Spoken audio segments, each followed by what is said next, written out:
Making agar is way more annoying than it has to be. You're pouring hot agar, dealing with loose lids while trying not to contaminate anything, and somehow it still comes out with problems, like you lose a few plates or maybe you burn your hand.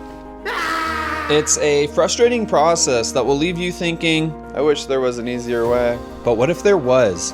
What if you could skip all of that and make the whole process 10 times easier? When I started pouring plates before sterilizing, the entire process got so much easier, and today I'm gonna show you exactly how I do it. This is what my plates look like now.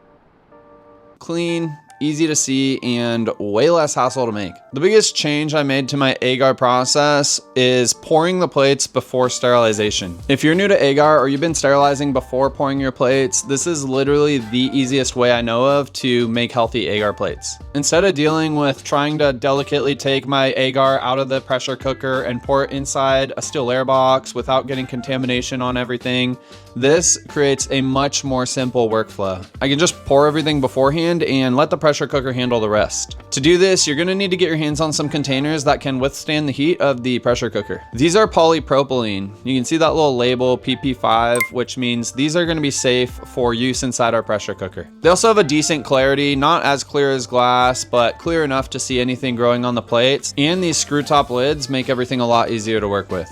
And they're reusable. I think these are a lot easier to deal with than glass plates or single-use condiment cups. I'll link these plates and everything else that I'm using today down below.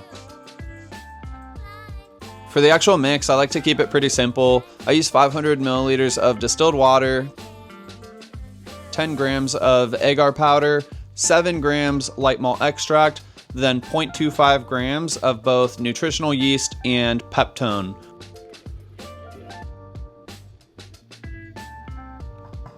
And a mystery ingredient, which I'll cover in just a moment.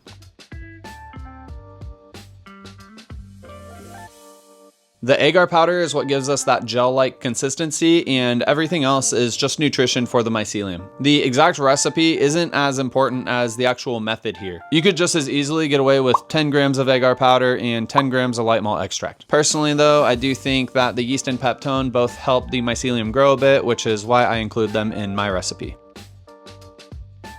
Now, normally agar comes out pretty yellow, which can sometimes make spotting contamination a little bit trickier in our plates. And so this is where our mystery ingredient comes into play, purple gel dye. If you add just a single drop of that purple gel dye into your agar mix, I really think it makes everything that much easier to see. If you can get just a tiny teensy bit in there, it'll make the plates pretty clear. If you do a whole drop, they're gonna be a little more lavender. And if you do 2 drops, well, let me show you.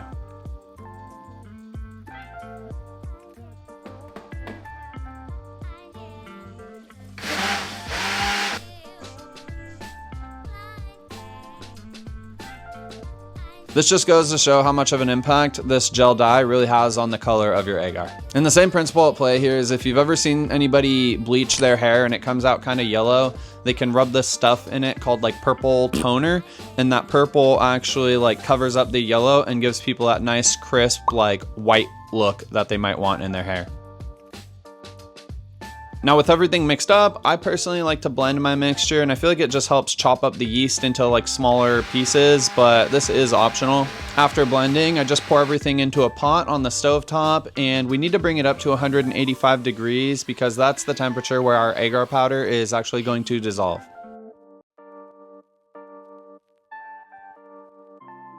I just bring it up to a gentle boil here, and you're gonna wanna keep stirring to keep everything mixed up. That agar powder can be pretty stubborn, so if you have a whisk, it'll make this process a whole lot easier, but for whatever reason, I don't own one, so I'm just using this wooden spatula, which does the job, it just doesn't do it that well. And while that mix is heating up, I like to take this time to unscrew all the lids from my plates. Once everything's all mixed up and dissolved, I like to pour the mixture into a media bottle because I feel like it gives me more accurate pouring to go into my plates. However, you could just use a mason jar as well. Honestly, you can pour from whatever you like, whatever you feel you can get the most accurate pour from. Now, it's really important to pour this mixture while it's still warm. You don't have to pour it while it's boiling, but you don't really want to go below 120 degrees Fahrenheit. So I just grab my little fish glove and get to pouring. And this is really the whole core of this video. This is the best part of this process, that we can just pour these plates right out here in the open. We don't need to be inside a still air box. We don't need to be in front of a laminar flow hood. It just makes the process so easy and any mistakes so forgivable. We don't need to be ultra meticulous about making sure everything is pristine. Now notice the amount that I'm pouring into each plate. You don't really need that much in the plate. You really just need enough to cover the bottom. For these 20 plates here, this 500 milliliters of agar mixture is more than enough, and I actually finished all the plates with a good amount left over, so I'm just gonna pour the rest of this in whichever plates look low. Also, something I like to do is while I'm pouring, I like to occasionally just swirl the bottle to help make sure everything stays properly mixed up. Once all the plates are poured, we're just gonna throw the lids on and tighten them. Then loosen your lid by about a quarter turn. This is just gonna help equalize pressure as these plates sterilize. Look at this, you can see these things are already cooling and beginning to solidify. These are cool, they each look like their own little art piece. This one kind of looks like the ghost emoji. Those patterns are all gonna even out during sterilization, so don't worry about them impairing visibility at all. So with that, we throw these in the pressure cooker and sterilize them for 30 minutes at 15 PSI. And if you're new to pressure cooking, I have a video that breaks down the nuance of that process, which I will link down below as well. After 30 minutes, turn off your heating element and let the pressure naturally drop down to 0. Once it hits 0, we can remove the lid, and I like to just let the plates cool inside the open pressure cooker. And this is where we encounter probably the biggest weakness of this no pour process.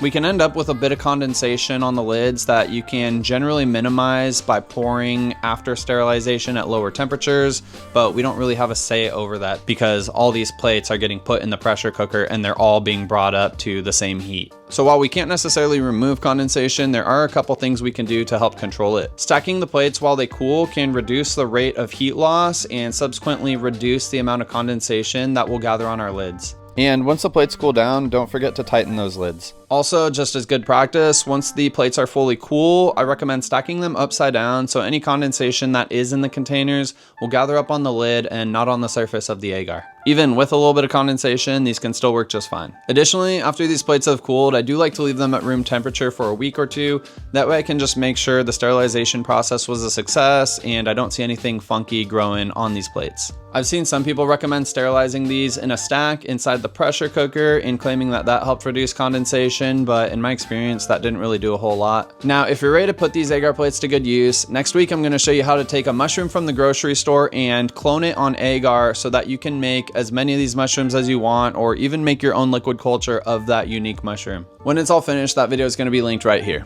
Learning how to pour healthy agar can really open so many opportunities in the world of mushroom growing. And that's all I gotta say about that.